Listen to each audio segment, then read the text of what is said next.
Bueno, hoy vamos a hablar con la doctora Mercedes Sánchez de las Matas, que es psiquiatra en el Hospital Virgen de la Risaca aquí en Murcia. Y vamos a hablar del trastorno por déficit de atención e hiperactividad o TDAH. ¿Qué es? Pues es uno de los trastornos psiquiátricos más frecuentes en la consulta de psiquiatría infanto-juvenil, tiene una frecuencia de un 3 a un 8% y se considera un trastorno de origen biológico a nivel cerebral y en el que una de las mayores predisposiciones es los factores genéticos. O sea, ¿se hereda?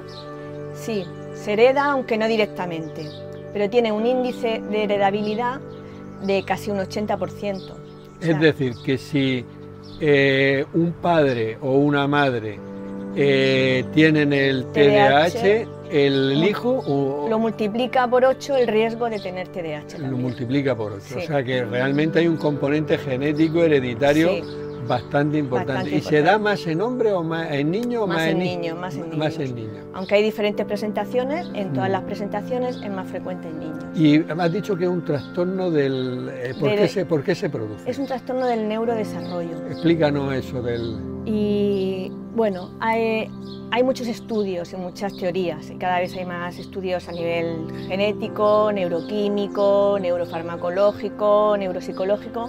Sabemos que a nivel bioquímico hay una disregulación de catecolaminas, fundamentalmente la dopamina y la noradrenalina. O sea, de sustancias que actúan dentro del cerebro comunicando las neuronas, lo que llamamos los neurotransmisores. Exactamente. O sea, que están alterados la cantidad de neurotransmisores en un determinado área. En unas determinadas áreas, que son la corteza prefrontal, parietal y en núcleos de la base, y en las comunicaciones entre ellos, lo que produce que haya un déficit de atención y una disregulación de los mecanismos inhibitorios, sobre todo pues para la impulsividad, que tienen dificultad para controlarlo. O sea, que una persona que no tenga este déficit tendría una cantidad de dopamina, de esta sustancia neurotransmisor en la corteza prefrontal, aquí y en otras zonas de la corteza, que hace que, digamos, que nuestra impulsividad esté más o menos controlada, ¿no? Exactamente. Y cuando se disregula, o sea, cuando hay una alteración en la cantidad, no controlamos la impulsividad. Exactamente. Y la atención también depende... La atención también, porque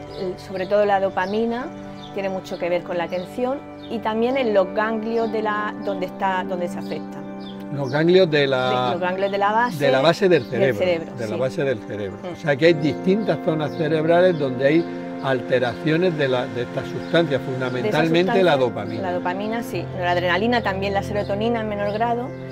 Y luego a nivel estructural también se ha visto, se han hecho estudios recientemente en 11 países, que se ha hecho 1.700 estudios de resonancia magnética cerebral a niños sanos, niños con TDAH, y se ha visto donde existe una maduración y un tamaño de determinadas áreas significativamente menor con respecto a los niños sanos.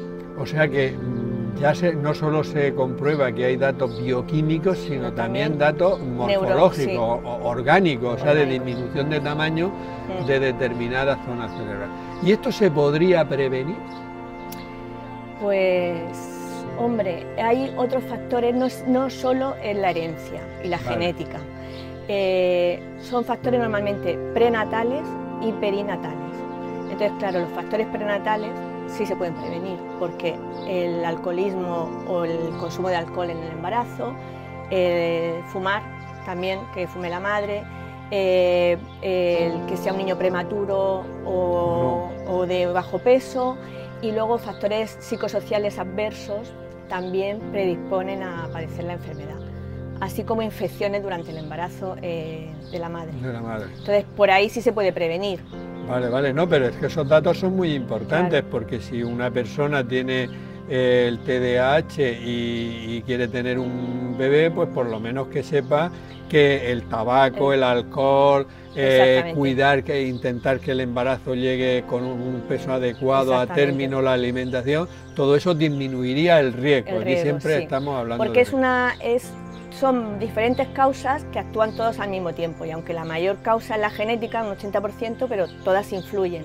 Vale. Y luego es una herencia también poligénica, o sea que no es causa directa, sino de un solo gen. Que son diferentes genes los que contribuyen al fenotipo de TDAH. Bueno, pues yo creo que con esto ya tenemos un concepto claro de lo que es el TDAH. Ahora después haremos otro vídeo en el cual vamos a intentar responder a la pregunta que muchos padres me imagino que se harán, es si ellos tienen la culpa de tener un hijo o una hija con un TDAH. Vale.